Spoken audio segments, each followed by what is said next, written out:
Kroger Tenderay Beef, no other beef so fresh can be so tender, presents Hearts in Harmony, transcribed.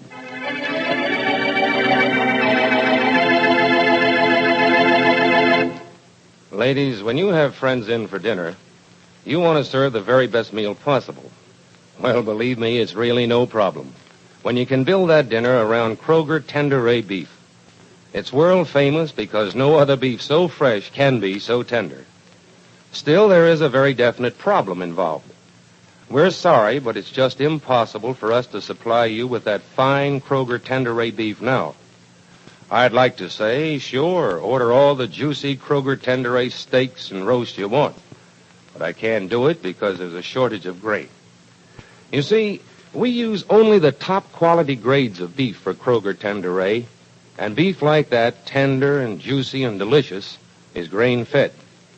Nowadays, that good grain is desperately needed overseas to prevent famine in many lands.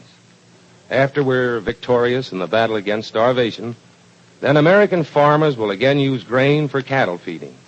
Until then, until the day you can buy Kroger Tenderay beef once more, Kroger will always bring you the very best beef on the market whenever it's available. Well, thank you, sir. Thanks for stopping in. And now, Hearts in Harmony.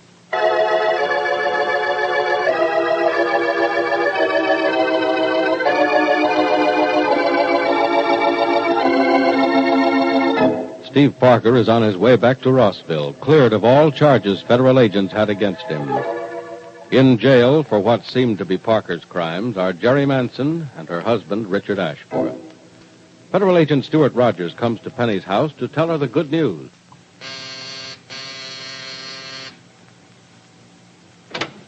Well, good morning, Professor Rogers. Come in. Thanks, Miss Gibbs. You got my message about yesterday afternoon? Yes, I did. Sorry I couldn't make it over here as I'd planned, but it took a little longer than I thought it would to get a confession from Jerry Manson. A confession? Yes, Miss Gibbs, and it's all in writing, too. That's what I wanted to tell you about. I thought you'd like to know Steve Parker's exoneration is as good as official. Oh, I can't tell you how glad I am. Won't you come in and tell me about it? Why, yes, of course. You know, I really don't understand any of this. Well, it is a little complicated, Miss Gibbs, but I think I can straighten it out for you. I'm sure you can. Oh, come on, sit down here on the sofa. No, thanks. I'll be comfortable over here. You're still the same shy Professor Stuart Rogers, aren't you?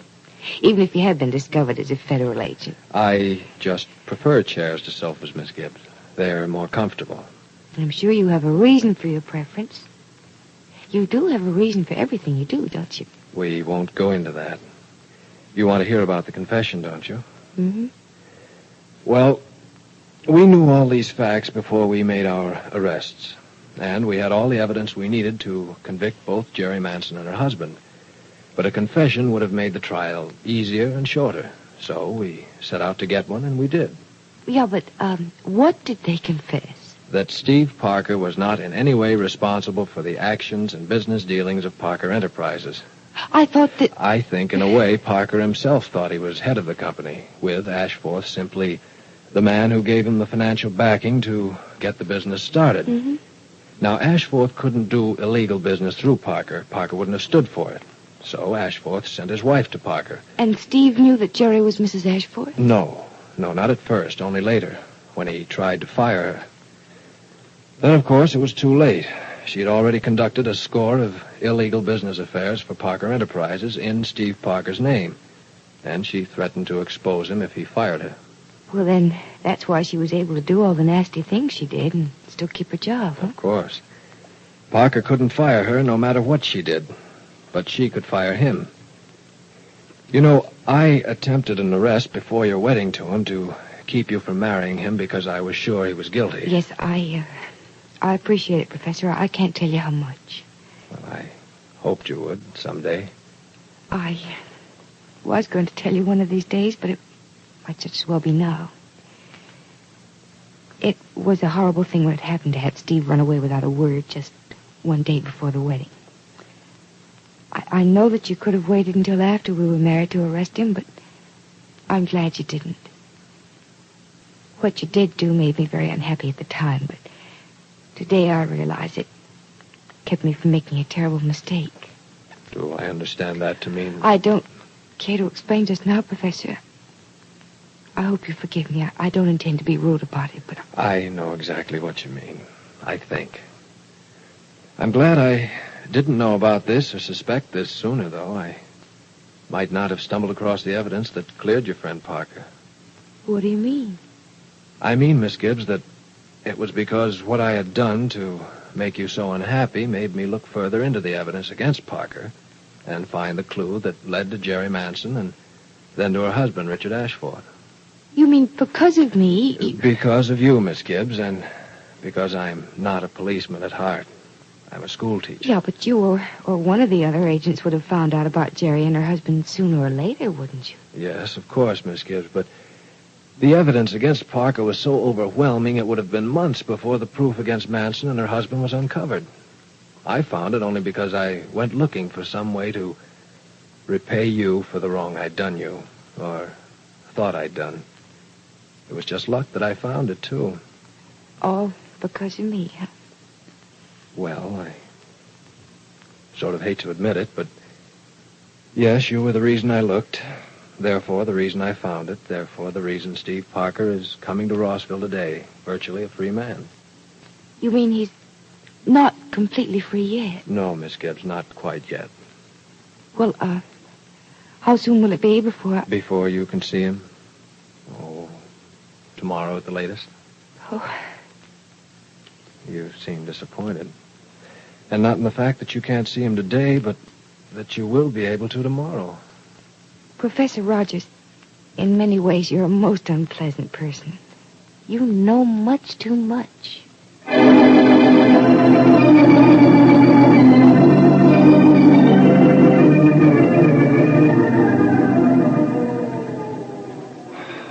Hello there, Parker. Huh? Who are you? Stuart Rogers, federal agent. My badge. Oh, yes. Thought I was rid of you boys. No, not quite. You're under arrest, Parker. Under arrest? But I thought... Oh, I'm sorry. Maybe I shouldn't have put it so bluntly. It's just a formality, then you'll be free. Oh. Don't ever do that to me again. I hope I never have to. Well, want to come this way? There's a car waiting. Oh, sure. Have a nice trip? Not bad. Say, I've seen you somewhere before, haven't I? Yes, Miss Gibbs introduced me to you several weeks ago. Penny introduced me. As Professor Stuart Rogers, Mr. Parker. No one knew then that I was also a federal agent. Well, I'll be turned over to the cops by my own fiancée. Well, not exactly. We were after you long before I got a chance to meet you. Well, how does it feel to be out of hiding? Great. How does it feel to find the man you're looking for? Great. Well, at least we're both feeling great, huh? You're a good sport, Parker. You're a good cop, Rogers. Was a cop, Parker. I'm through as a federal agent as soon as your friends, the Ashforths, are convicted. Huh? Turning in my badge. Why? Oh, sleuthing's not for me. And being sleuthed is not for me. You have no idea how close I came to giving myself up several times. Well, I'm glad you didn't, Parker. We might have relaxed when we nabbed you and not found out about Jerry and Richard Ashforth for 6 months or a year. Mm-hmm. What are your plans? Well, I suppose I should do the same thing you're doing. Quit my job, too. But I think I'll take whatever's left of Parker Enterprises and see what I can do to build it into a good outfit. A lot of money in it, you know. Yes, I know a lot of money went through it in the wrong direction. And don't think I wasn't surprised when I found out about it. Oh, I wish I'd had nerve enough to come to you fellas about it. Well, when did you find out? 2 months ago. Well, we knew about it 3 months ago. You did? Well, I could have saved myself all this trouble and have been married to Penny Gibbs all this time. Yes. See, Penny wasn't at the airport. Against the rules for a fellow under arrest? Uh-huh. Thought as much. I saw that badge of yours. You're not sore, are you? At you? Uh-huh. No. Why should I be? You're just doing your job. And I'm not sore because you chased me out of Rossville either. You were doing your job then, too. You sore at me for running? No, not at all. I don't blame you. On a spot like yours, I'd have run too. Well, say, we're sort of on the same side now, aren't we? Seems as if we are. Shake? Shake. Oh, what a homecoming. I make friends with the cop who's been chasing me, and pretty soon I'll see Penny.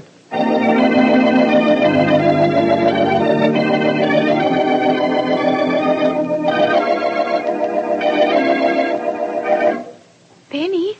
Hello, Suzanne. Oh, Penny, you were so still lying there on the sofa. I was frightened. I'm sorry I didn't hear you come in. I tiptoed. I thought you were asleep. Nope, I was just resting my eyes. What time is it? 5 o'clock. Pat should be home soon. 5 o'clock. What, didn't you go to the doctor's? Yes, I've gone and come back already. You must have been asleep if you did not hear me open the door. Yeah, I guess so. Oh, that's probably Pat now. He forgot his keys, I You suppose. stay here, Penny. I'll open the door. All right. Oh, Pat, you... Oh, Professor Rogers. Hello, Mrs. Gibbs. Miss Gibbs in? Why, yes. Yes, come in. Mm-hmm. Penny, it's Professor Rogers. Professor Rogers, has something happened? No, Miss Gibbs. Everything's all right. I just dropped in to tell you that. Parker is fine, looking well. I'm glad. He isn't coming here today, is he? Penny, I thought you were anxious to see him. Oh, I am, Suzanne, but not today. Well, you needn't worry, Miss Gibbs. He'll be in custody until sometime tomorrow, Mm-hmm. but then I'm afraid... Professor, would you do me a favor? If I can. I'm sure you can. Suzanne, would you get me a piece of paper and my fountain pen? Oh, yes, of course, Penny, right away. Now, what can I do for you, Miss Gibbs? I, would like to write a note to Steve and tell him something before I see him. I'd like you to see that he gets it.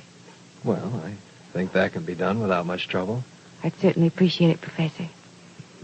It'll be terribly important for him to see the note before he sees me.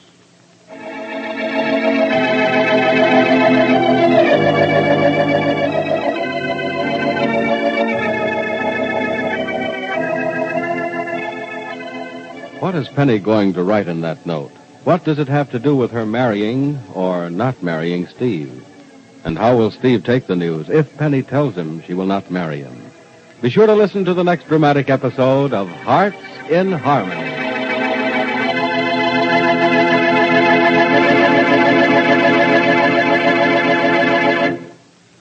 Ladies, now that we can supply you with all the fresh and tender Kroger tender rate beef you've been asking for, it's a problem preparing outstanding dinners, isn't it? But perhaps I can help. Let me make a suggestion. If you want a frank opinion on what to serve, just ask your family what they want. You'll get an honest answer, and mighty quickly, too.